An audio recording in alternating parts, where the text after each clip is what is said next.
These poor cats have gotten the impression that they're going to get fed now, but it's too early. But at first I thought maybe I'd sneak some over to Harriet, who's outside, but the sound of dishes brings everyone running. Everybody comes running.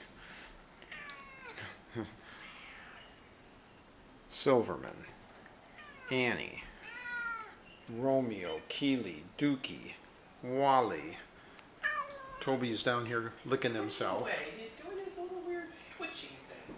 Harry's outside screaming. There she is.